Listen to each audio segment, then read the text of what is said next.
Halo semuanya, kembali bersama saya Pendeta Del Sompotan dalam live streaming YouTube Podcast lewat IG Live, IGTV, dan saat ini saya akan berbincang ataupun mendengarkan satu kesaksian yang akan disampaikan oleh sahabat saya, seorang pendeta juga, yang kiranya kesaksian ini boleh menguatkan kita semua, terutama di masa pandemi COVID-19 ini. Kita semakin diteguhkan di dalam Tuhan masing-masing. Segera bergabung bersama saya, Pendeta Andy Kalwela dari Banyuwangi.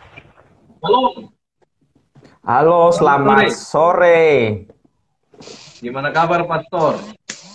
Puji Tuhan, baik-baik, sehat-sehat selalu. Cuma ini karena anugerah Tuhan. Amin. Bagaimana perkembangan virus corona di Banyuwangi dan sekitarnya? Apakah sudah selesai atau masih bertambah atau bagaimana? Kalau untuk itu saya tidak tahu, karena saya sendiri takut dengan informasi-informasi begitu, jadi saya menyendirikan diri saya untuk berhubungan dengan Tuhan, supaya benar-benar dijaga terbebas dari corona ini. Oh, jadi agak takut untuk cari atau dengar atau lihat berita tentang kenaikan atau angka orang yang terinfeksi corona ya? Iya. Tapi biasanya ada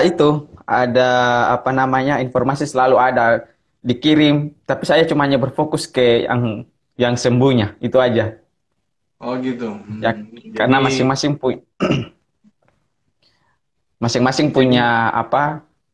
punya cara beda dalam menangkap hal-hal begitu. Jadi ada orang yang imunnya langsung turun, ada yang imunnya bagus, tapi ya saya pribadi imunnya turun, jadi saya tidak mau. Tapi overall semuanya sehat ya? Iya, puji Tuhan. Sampai saat ini semua dalam keadaan sehat. Semoga sampai berakhirnya pandemi semua tetap sehat-sehat. Iya, jadi yang penting juga kita tetap siap lah ya menghadapi situasi ini. Walaupun virus ini mungkin akan ada terus, tetapi kan vaksinnya satu waktu akan ditemukan. Iya, itu doa kita bersama. Protokol kesehatan kita ikuti saja. Rajin-rajin cuci tangan, jaga kebersihan, pakai masker, jaga jarak. Kalau tidak perlu keluar, jangan keluar. Kalaupun keluar untuk urusan-urusan yang penting, seperti beli makanan ataupun bekerja bagi mereka yang diizinkan untuk bekerja, dan lain sebagainya. Ya. Iya. Oke, Pastor. Saya ingin dengarkan bagaimana kesaksian pengalaman pertobatannya Pastor Andy Kalwela yang beberapa waktu yang lalu kita sempat bikin podcast sama-sama, lalu sempat menyampaikan juga bahwa rupanya Pendeta Andy Kalwela ini mengalami satu pertobatan yang luar biasa, atau pengalaman pertobatan yang luar biasa, yang membuat pengalaman ini baik untuk di-sharing kepada orang, sehingga boleh menguatkan ya. Tujuannya untuk memberikan kekuatan, motivasi, semangat, bahwa cerita pengalaman pertobatan ini boleh menginspirasi orang untuk setia pada Tuhan dan untuk bisa percaya dan yakin bahwa Tuhan punya rencana yang terbaik untuk masing-masing kita. Saya ingin bertanya, Pastor, dengar ataupun mengetahui pekabaran Advent ini dari mana awalnya? Boleh diceritakan? Saya pertama kali dengar nama Advent itu tahun 2010. Tahun 2010 saya dengar, itu juga melalui mama saya. Karena almarhum mama saya itu beliau yang masuk Advent duluan dari saya. Mama sudah almarhum ya? Iya, meninggalnya 2016. 2016. Iya. Oh, mama yang duluan ya, mama yang duluan masuk Advent. Iya. Mama yang duluan. Kalau papa? Oh, bapak saya itu orangnya aktif di gereja dia yang sebelum. Oh, oke. Kalau kami di sana bilang gereja GPM, beliau tua-tua jemaat juga. Lalu beliau memang orang keras. Memang Hmm. orang-orang Ambon itu pada dasarnya orang-orang keras. Karena Sampai sekarang prinsipnya, masih tetap di Ambon ya. iya. Oke, lalu bagaimana? Setelah kemudian Mama mengenal kebenaran lewat gereja Advent, bagaimana akhirnya bisa sampai ke pastor pekabarannya? Oke, baik, terima kasih. Itu mulai muncul dari pada saat eh, pernah mama saya itu sakit. Pernah mama saya, ya sakit, lalu dikunjungi oleh tua-tua jemaat dan pendeta. Waktu mereka datang Hmm. melawat, bersamaan waktu itu saya sudah Hmm. pulang sekolah. Tahulah kan biasa kalau Hmm. di hari Sabat, biasa melawat itu kan selesai potluck. Ibadah. Ya. Ya, nah waktu waktu mereka datang, saya baru pulang Hmm. sekolah dan saya sementara tidur. Pas Hmm. Hmm. mau berdoa, mereka ajak saya untuk berdoa, tapi saya Hmm. nggak ikut berdoa, saya keluar. Kan saya Oh juga gitu. terlalu respect dengan, iya saya tidak terlalu respect dengan Advent waktu itu. Hmm. Kenapa tidak terlalu Lalu respect? karena gimana ya? Karena kita orang Protestan itu nggak suka dengan gereja-gereja gereja lain begitu. Itu waktu dulu. Dulu Kami ya. nggak suka begitu, ya. Karena pernah di tetangga saya itu, di, ada tetangga saya itu dimarahin gara-gara mereka ibadah mereka itu terlalu ribut. Makanya dimarahin oleh tetangga-tetangga yang Protestan. Hmm. Nah, dari situ saya mulai kenal Advent. Nah, Hmm. saya bersekolah di salah satu sekolah negeri, namanya SMP Negeri 17 Ambon. Hmm. Waktu tamat, waktu Hmm. tamat waktu tamat jadi cari cari SMA. Saya mulai masuk di STM, saya masuk di STM, tapi terus saya diajak lagi untuk pergi mendaftar di sekolah-sekolah favorit. Jadi saya pilih waktu itu sekolah SMA 2. Waktu pergi di Hmm. sekolah SMA 2 mendaftar. Habis itu Hmm. pergi lagi diajak ke SMK, saya pilih jurusan komputer. Tapi ya apa Hmm. namanya eh, diajak lagi sama teman untuk pergi di eh, salah satu sekolah favorit SMA 6. Nah, saya terakhir di SMA 6. Saya sudah mulai proses belajar, sudah selesai semua sementara proses belajar. Waktu tiba saatnya untuk pembayaran, tiba-tiba terjadi musibah. Uang dari mama saya itu hilang, Hmm. apa dicuri orang atau apa gitu. Akhirnya tidak bisa bayar uang sekolah. Lalu mama saya bilang, di sini ada sekolah Advent, di Ambon ini ada sekolah Advent, Hmm. dan untuk pembayaran itu bisa ditoleransi, maksudnya ditunda dulu, masuk dulu Hmm. mendaftar, nanti sementara sekolah baru Baru bayar. bayar dari belakang. Kalau sekolah negeri Hmm. kan harus bayar langsung. Nah, Di depan. Ya. saya apa ya, kecewa karena saya tahu bahwa sekolah sekolah Advent itu nggak maju. Itu pandangan saya. Ya. Saya tahu harus sekolah Advent itu nggak maju. Terus ke belakang begitu nggak terkenal. Saya kecewa gitu. Saya marah sama mama saya. Hmm. Saya sempat marah dengan almarhum mama saya. Tapi mau bagaimana lagi? Akhirnya ujung-ujungnya saya akan pergi mendaftar di sekolah Advent. Di Hmm. sekolah Advent, waktu saya pergi ke sana, saya lihat, wih, mana orang-orangnya ini? Kok sunyi sekali?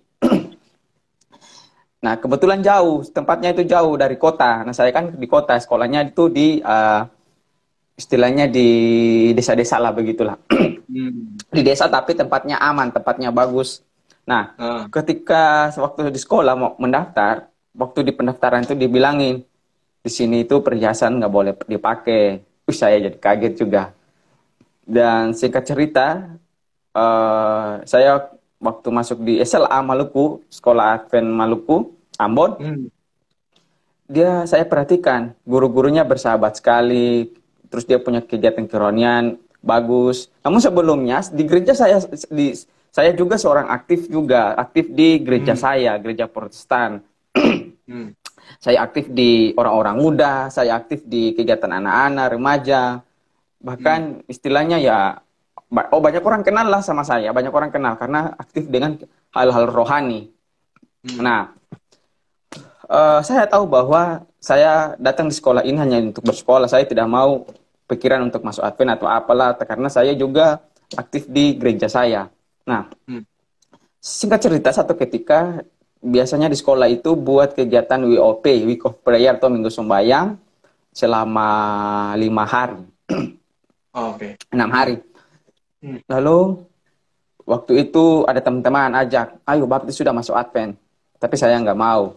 Nah, dibuat lagi, kan tiap semester kan, tiap 1 tahun itu 2 kali bikin apa WOP. Nah, masuk di semester berikut dibikin WOP.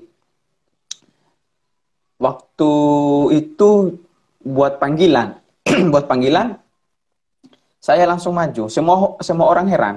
Semua orang heran langsung pendeta yang bertugas di sekolah dia Hmm. bilang, "Serius mau baptis?"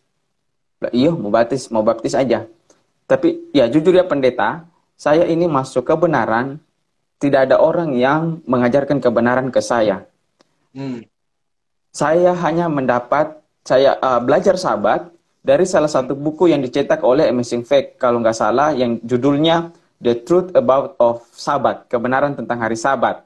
Nah, dari Ya. buku itu saya belajar, saya baca. Karena saya dulu suka baca buku-buku komik. Lalu ini, saya lihat gambar-gambarnya kan macam komik begitu kan. Kalau pendeta sudah Ya. pernah lihat itu buku, Hmm. saya tertarik. Saya tertarik. Jadi punya gambarnya itu yang buat menarik pandangan mata saya, ketertarikan Hmm. untuk saya sehingga saya mau baca. Dan saya baca Hmm. itu, saya baca dari awal. Saya baca itu kalau nggak salah 3 kali.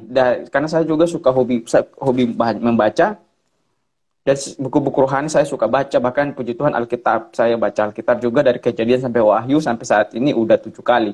Nah, saya Oh, baca luar buku biasa. The Truth of About of Sabat itu, kebenaran tentang hari Sabat itu dari halaman pertama sampai terakhir itu sebanyak 3 kali. Dan ketika Oh. dibuat WOP itu, saya langsung maju aja. Hmm. Saya maju, lalu itu habis WOP pendeta tanya, apa benar mau dibaptis? Karena iya mau dibaptis. Tapi belajar dulu. Sudah nggak usah, saya sudah tahu. Nggak usah ajar-ajar saya lagi, saya bukan anak kecil. Pendeta Udah, siapa itu? siapa Masih ingat namanya? pendetanya sudah almarhum. Kasihan dia pelayanan Oh. di pendetanya itu pendeta Unianan. Pendeta Unianan. Oh, iya. Terus tenggelam ya, hilang. Iya, betul, betul, betul. Iya. Pendeta yang sangat luar biasa. Beliau maksudnya eh, waktu itu beliau yang bertugas di situ dan beliau panggil saya empat mata, mendoakan, kasih arahan bagaimana menjadi seorang anak Tuhan. Lalu Hmm. saya ambil kesimpulan untuk dibaptis. Lalu waktu itu saya dibaptis. Tapi waktu saya dibaptis saya sementara menjadi ketua ketua pemuda di gereja saya sebelumnya. Jadi waktu dibaptis saya tidak langsung setia di Advent. Saya masih aktif di kegiatan rohani di gereja saya yang sebelumnya. Karena saya juga Hmm.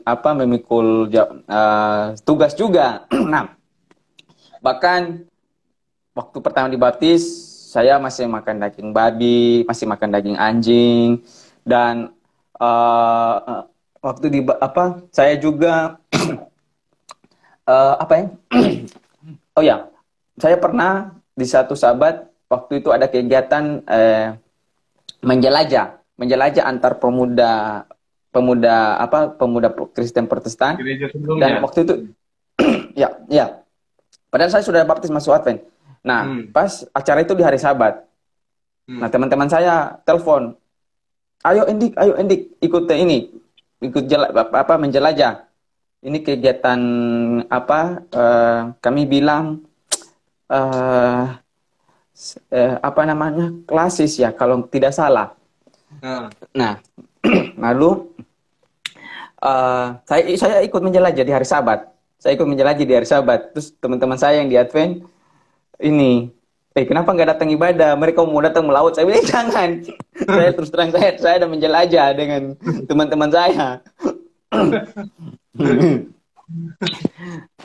Terus saya memang dibaptis di SLA, di Sekolah Lanjutan Advent Maluku, tapi saya Hmm. aktif di salah satu gereja yang ada di Ambon, namanya Jemaat Mangga II. Gereja Masyarakat Advent ke-7, Jemaat Mangga II Ambon. Hmm. Mama Di anggota di sana, sana. ya? Mama anggota di sana. Iya, iya, iya, Di Mangga Dua. iya, almarhum. ya almarhum mama di sana, di jemaat situ. Nah, waktu dibaptis, mama saya juga nggak tahu. Almarhum mama saya nggak tahu. Nanti Oh, waktu itu selang sudah 1 bulan tinggal 2 bulan baru. di asrama. Iya, saya nggak tinggal di asrama. Saya diam-diam aja. Saya diam-diam aja. Nanti 1 2 bulan begitu baru saya kasih tahu kalau saya sudah dibaptis. Wah, dia senang sekali. Almarhum mama itu senang sekali. Karena dalam keluarga itu kami ini keluarga besar. Kami keluarga Kaluela itu keluarga besar. Dan saya satu-satunya yang Advent. Terus ini saya senang dengan mama saya karena dia orangnya rajin worship, rajin ibadah. Dia itu jam-jam 4 sudah bangun untuk berdoa, worship. Dan jam pulang kerja dia ibadah, selalu ajak saya. Tapi ya begitulah. Karena saya waktu itu masih aktif saya punya gereja sebelumnya. Jadi saya nggak terlalu respect. Jadi sekolah itu pulang pergi Ambon. Iya, saya pulang pergi dari rumah saya ke sekolah itu. Dari Ambon ke apa nama tempatnya? Sekolah itu nama tempatnya apa? Hatiwe kalau tidak, ya Hatiwe. Nama tempatnya Hatiwe. Berapa jam perjalanan? Kira-kira 1 jam aja. Kira-kira 1 jam aja perjalanan. 1,5 jam lah. Nggak terlalu jauh. Ambon itu nggak terlalu besar, kecil aja. Nah, saya seumur hidup, saya bukan orang nakal atau apa-apa gitu. Saya kan aktif di kegiatan-kegiatan rohani. Saya nggak tahu. Keluarga saya punya beberapa keluarga. Saya punya beberapa punya saudara yang mereka pendeta, tapi pendeta Protestan. Dan ketika mereka pelayanan sering ajak saya pelayanan dengan mereka. Terus saya percaya bahwa tiap talenta orang itu berbeda-beda. Jadi biasa saya dilatih waktu saya masih kecil, sudah dilatih untuk berbicara, menyampaikan firman. Jadi waktu masuk Advent, saya lihat, ternyata orang-orang muda Advent ini mereka pintar-pintar Alkitab. Karena ada diskusi sekolah sahabat kan. Nah, saya lihat mereka kan berdiskusi. Saya bilang, hebat-hebat mereka. Tapi saya diam jujur. Selama saya masuk Advent, saya tidak pernah tampil di depan.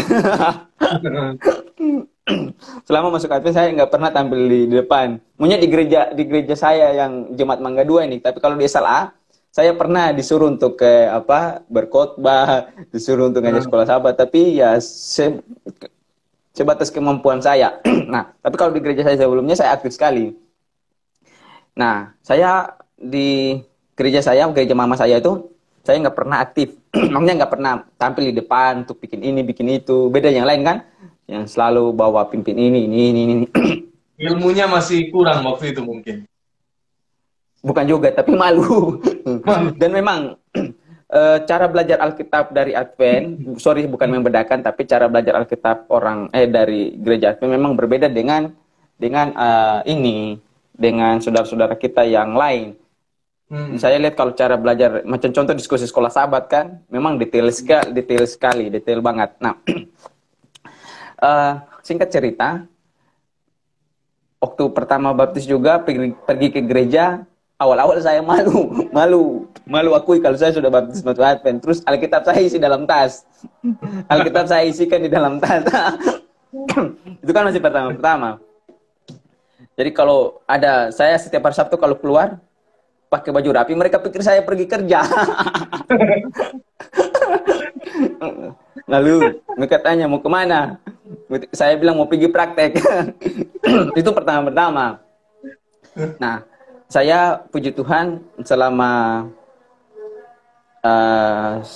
saya dalam kehidupan pribadi saya, baik dari gereja sebelumnya sampai sekarang. Dari sebelumnya itu saya sampai sekarang merokok itu cuma 3 kali. Yang pertama itu waktu SMP. Yang pertama itu waktu SMP kelas 2. SMP kelas 3 tidak. SMA kelas 1 1 kali, SMA kelas 2 tidak, SMA kelas 3 waktu baptis, besoknya masih merokok, tapi 1 kali aja. Nah, ketika almarhum pendeta pendeta Unyanan, dia kan selesai baptis kan masih belajar lagi. Iya. Karena waktu dibaptis kan saya tidak belajar apa-apa, saya langsung aja menyerahkan diri untuk dibaptis. Jadi waktu selesai dibaptis, bilang almarhum pendeta bilang harus belajar lagi. Jadi saya belajar lagi. Saya belajar dan ketika saya sudah tahu itu semua memang benar-benar saya tinggalkan. Nah, selesai pas tamat SMA, terus dibilangin almarhum pendeta almarhum pendeta Unyanan bilang di Indonesia ini ada 2 universitas Advent, satu di Bandung, satu di Manado. Saya langsung berpikir Manado aja, di Manado aja, nggak usah jauh-jauh, karena ya mindset manusia orang berdosa lah. Di Manado kan banyak cewek-cewek cantik. Nah, pergi di Manado, tiba-tiba awalnya itu tidak mau kuliah pendeta karena ada yang bilang begini, nanti kuliah pendeta nanti susah dapat kerja, pendeta nanti begini. Jadi itu saya tahun berapa itu? Tahun berapa? 2011. 2011. Oh. Ya. Nah, terus waktu pergi ke Unclub dengan beberapa teman, sampai di Unclub kebetulan ada kakak-kakak yang dari SLA yang sudah tamat, yang mereka sudah duluan di sana. Yang sudah duluan di sana, jadi kami ini koordinasi bagaimana, terus sudah. Awal sampai di sana, saya tidak berencana, niatnya tidak mau kuliah pendeta, saya mau kuliah perawat. Saya sudah pergi tes di Rumah Sakit Advent Manado, sudah tes semua, tiba-tiba saya waktu mau bawa itu surat itu, saya sudah bawa di kantor perawat. Nah, tiba-tiba kami turun dari, kalau Bapak Pendeta masih ingat gedung administrasi itu kan, di situ ada ruangan kantor filsafat. Nah, waktu kami ke sana, tiba-tiba ada ini teman dia bilang, Dik, pakai dialek Manado ya, sorry. Dia bilang, Dik, boleh saya pakai dialek Manado ya? Boleh. Nah, oke. Dia bilang begini, Dik, ngana itu ndak cocok kalau mau kuliah perawat, ndak cocok kali. Ngana cocok itu pendeta. Kelihatan sekali ngana basic di pendeta. Terus waktu itu sistemnya mau masuk filsafat, masuk pendeta harus dites dulu. Harus dites. Nah, waktu itu kami tes ada 50 orang. Kami tes ada 50 orang, dan dari 50 itu yang tembus hanya sekitar 5 atau 7 orang. Nah, saya juga tembus waktu itu. Saya juga tembus juga waktu itu, tapi saya nggak kasih tahu ke orang tua saya kalau saya kuliah pendeta. Mereka maunya saya kuliah perawat. Saya diam aja. Apa yang dites? Berapa? Apakah susah sekali tesnya sehingga hanya sedikit sekali yang tembus? Kalau Pak Pendeta waktu dulu masih diajar sama pendeta sama Sertu Malun, pasti Pak Pendeta tahu bagaimana soalnya beliau. Nah, soal ini Sertu Malun yang buat. Soalnya itu mungkin ada sekitaran berapa saya lupa. Pokoknya banyak sekali. Nah, kami kerjakan itu dari pagi jam 8 sampai sore jam 5 sore. Tuh. Pokoknya susah. Itu waktu itu banyak, ada 50-an yang tes, tapi yang tembus hanya, yang gelombang pertama yang tembus hanya kami ada 7 saja kalau nggak salah. Jadi cuma 7 itu yang diizinkan mendaftar, lanjut mendaftar. Iya, maunya lolos untuk masuk di filsafat. Oh, yang sisanya itu memang betul-betul nggak bisa masuk ya? Mereka ada kesempatan untuk tes kedua dan tes ketiga. Kalau kalau tidak tembus, mereka boleh masuk di pendidikan agama. Kalau JP-nya bagus, mereka bisa masuk filsafat. Waktu itu, aturan waktu angkatan saya. Oke. Nah, saya tes filsafat dan saya tembus dan saya ikut kuliah. Satu hal lagi, dalam perkuliahan yang membuat saya tertarik dengan filsafat karena cara menggunakan cara pakai pakaiannya rapi, dasi, jas, itu yang buat saya suka. Akhirnya saya makin cinta ke filsafat. Nah, kuliah filsafat tamat Tamat karena saya juga hobinya badminton. Hobi saya badminton. Jadi ada teman saya, teman badminton, Serdompas tanya, tamat ini mau kemana? Saya bilang belum tahu. Mau suka cari pengalaman. Ini jadi ceplen di sekolah. Oh boleh. Tapi di Malang. Oh boleh. Jadi pas diurus ya sudah. Urus langsung saya ke Malang. 2 tahun jadi ceplen sambil ngajar. Akhirnya waktu itu ada pemimpin dari conference ada datang ke Malang, jadi saya langsung dekatin pendeta Mamento. Saya dekatin beliau, saya tanya, pendeta bolehkah saya kasih masuk lamaran? Beliau tanya, tamat dari mana? Dari Unclub. Oh iya boleh, silakan kasih masuk aja. Terus ini beliau bilang kalau mau kasih masuk WA beliau. Sudah, saya langsung besoknya saya tancap gas dari Malang ke Surabaya. Tapi dengan teman, saya suruh teman antar, saya kasih masuk lamaran, dikasih arahan, mendaftar, tapi tidak waktu lamaran diterima, tapi belum sepenuhnya jadi pendeta, masih jadi TSPM dulu. Saya bilang tidak apa-apa, tidak masalah. Tapi tiba-tiba, saya ditelepon bahwa saya bukan saya ditelepon, saya sudah diterima dan status saya adalah PI, pra-interen. Orang kalau mungkin lebih dipermudah supaya orang mengerti kontrak ya, kontrakan begitu ya. Nah, puji Tuhan, pelayanan 1 tahun, langsung dia selesai 2019, masuk 2020 ya, dengar berita bahwa sudah diangkat jadi seorang pendeta muda di conference kawasan Jawa Timur. Oh, puji Tuhan. Nah, itu melalui kesaksian ini juga saya ketika saya sudah berhasil, saya kalau ingat almarhum mama saya, nasihat-nasihatnya saya jadi sedih, saya menangis karena saya juga sempat melawan beliau, saya sempat mengecewakan beliau, dan saya pernah berpikir bahwa seandainya kalau saya sudah berhasil, mama saya kalau masih hidup, saya mau bikin sesuatu yang terbaik buat beliau. Tapi beliau sudah pergi untuk selamanya. Hanya saya tahu beliau pernah titipkan pesan ke saya bahwa jangan pernah tinggalkan kebenaran. Itu pesannya beliau. Pernah sampaikan ke saya waktu ada kuliah di Manado. Bilang apapun terjadi jangan pernah tinggalkan kebenaran, tetap tinggal di dalam kebenaran. Karena pendeta jujur ya, saya ini pernah ditawarkan untuk jadi pendeta di salah satu gereja yang ada di Manado. Bukan gereja Advent, tapi gereja karismatik. Karena mereka lihat saya di Manado, jujur Pak Pendeta, saya di Manado itu saya juga aktif di kegiatan oikumene.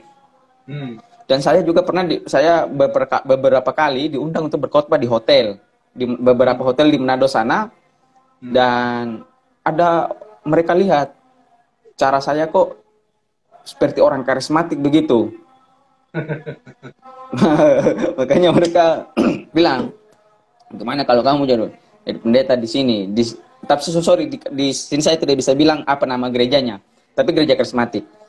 Nah, saya pergi tanya ke dekan saya, mereka bilang, tapi dekan saya bilang masih ingat nasihat mama, karena mama saya pernah kasih nasihat kan, apapun terjadi jangan pernah tinggalkan kebenaran.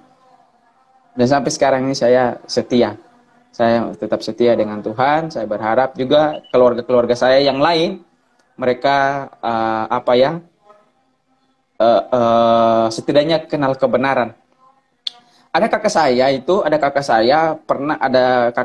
kakak yang nomor 4, dia ada bilang dia pengen dibaptis. Dan saya bilang datang ke rencana itu bulan Juni, rencana bulan Juni itu mau datang ke sini untuk dibaptis. Cuma ya pandemi COVID-19 ini, corona ini jadi ya. Pastor, berapa saudara? Kami ada 5, semuanya pria, semuanya laki-laki. Pastor yang keberapa? Terakhir, saya yang terakhir, yang bungsu. Oke, Pastor, terima kasih kesaksiannya. Saya bertanya kemudian, kalau kita lihat di video-video YouTube-nya Pendeta Hendy, dan dari kesaksian teman-teman yang pernah dididik selama di Malang, Pendeta ini terkenal dengan kata haleluya di dalam setiap Iya, khotbah betul, ini. betul sekali, betul. Boleh diceritakan itu kenapa selalu menggunakan kata haleluya? Jadi begini, di sekolah itu kan tidak semuanya Advent. Ada Hmm, dari berbagai-bagai dari anak-anak dari gereja lain. hmm, Dan saya menempatkan posisi saya bahwa saya ini sebagai seorang apa ya, seorang pendeta muda atau sebagai seorang Bible teacher yang dimiliki hmm. oleh semua, bukan hanya untuk apa siswa-siswa yang Advent, tapi yang dari luar juga. Nah, bagaimana caranya? Bagaimana caranya? Maka saya dalam setiap pengajaran yang saya sampaikan, saya selalu akhiri dengan haleluya, atau saya akhiri dengan begini, yang percaya silakan katakan amin. Gitu-gitu. Nah, nanti bisa juga dilihat di video YouTube saya, kalau saya khotbah di sekolah kan ada haleluya, Iya. ada itu amin. Jadi Lalu anak-anak lalu itu, dalam setiap khotbah-khotbahnya saya melihat di video-video di YouTube, eh, pendeta ini begitu apa ya, sangat bersemangat ya, berapi-api ya, teriak menyampaikan firman ya. Luar biasa iya, semangatnya lah ya. Bagaimana rahasianya sehingga ya, begitu energinya begitu full ya, begitu ya begini menyampaikan pendeta, firman. Hmm. apa namanya? eh karena saya punya beberapa saudara, mereka itu pendeta dari gereja di luar. Hmm. Saya pernah lihat mereka ke pantai untuk mau belajar apa speech and voice, belajar Hmm. eh, apa namanya menyampaikan satu kalimat kata. Mereka ke pantai dan harus mengalahkan itu suara gelombang. Jadi suara itu harus besar, lebih besar daripada gelombang. Dan Bagaimana caranya? jadi ya kita apa ya? Kita macam kita berkhotbah di laut, di Hmm. pantai, tapi sementara musim gelombang di batu-batu karang, karena di Ambon itu kan batu karang juga banyak. Nah, Hmm. ke sana jadi gulungan ombak itu kan besar, bunyi deru gelombang itu kan besar. Ya, kita harus kalahkan itu, suara kita harus kalahkan itu. Dan yang Hmm. kedua, saya pernah diajarin oleh beberapa teman-teman karismatik, karena pendeta sebelumnya kan saya bilang waktu saya di Manado, saya juga aktif di kegiatan-kegiatan apa oikumene. Waktu turun Hmm. praktek, waktu saya turun praktek lectures, saya juga aktif di kegiatan-kegiatan kayak gitu. Makanya ada beberapa yang ajarin saya, Hmm. ada beberapa pendeta-pendeta dari karismatik ajar saya bagaimana untuk menyampaikan satu firman itu berkarisma, terus menyampaikan satu firman itu yang bisa meyakinkan orang. Hmm. Itu mereka bilang ke saya, kamu harus baca Alkitab dari Kejadian sampai Wahyu. Kamu harus baca itu sebanyak-banyaknya. Dan puji Tuhan, saya sudah baca itu sudah 7 kali sampai saat ini. Dan saya pernah diajarin oleh teman-teman dari kampus missionary untuk meditasi Alkitab. Nah, saya juga diajarin untuk belajar cara khotbah orang yang ada di YouTube. Hmm. Hmm. Hmm. Misalnya kalau saya di Advent favorit saya adalah Marvin Glynn. Hmm. Marvin Glynn dengan ada satu saya lupa namanya. Itu saya belajar mereka. Saya download video mereka banyak-banyak, lalu saya tiap satu hari itu saya lihat mereka punya cara khotbah di video, dan saya Video. praktekkan itu. Ada juga saya belajar dari gereja-gereja karismatik. Tapi saya belajar cara penyampaiannya. Saya tidak belajar mereka punya cara penyembuhan. Saya nggak lihat itu. Saya Hmm. belajar mereka punya cara karisma untuk menyampaikan firman. Ini saya belajar dari situ. Oke, Pastor. Ya, Terima kasih sekali. ya, Kesaksiannya begitu menguatkan kita. Dan saya masih ingin banyak tanya-tanya. Hanya waktu kita mungkin sudah hampir selesai ini.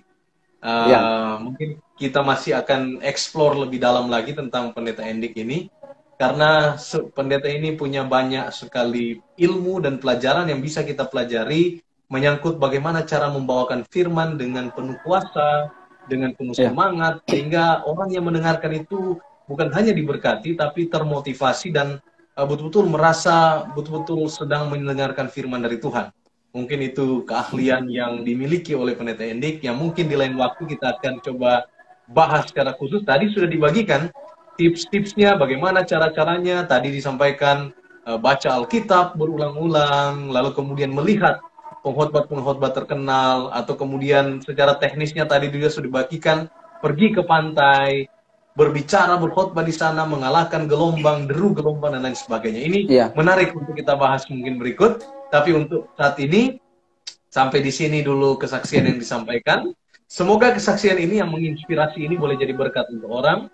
Bagaimana doa seorang ibu, bagaimana dorongan seorang ibu, tolong almarhum, akhirnya sekarang menjadikan anaknya ini bukan hanya menjadi orang Advent, tetapi juga menjadi seorang pendeta di gereja Advent. Dan kita doakan juga keluarga yang ada di Ambon, yang kakak rencana untuk datang sebenarnya pada tahun ini untuk dibaptiskan, namun terhalang oleh karena COVID ini, bisa ada solusi lain untuk juga bisa membawa bukan hanya kakak ini, tapi semua keluarga di dalam kebenaran.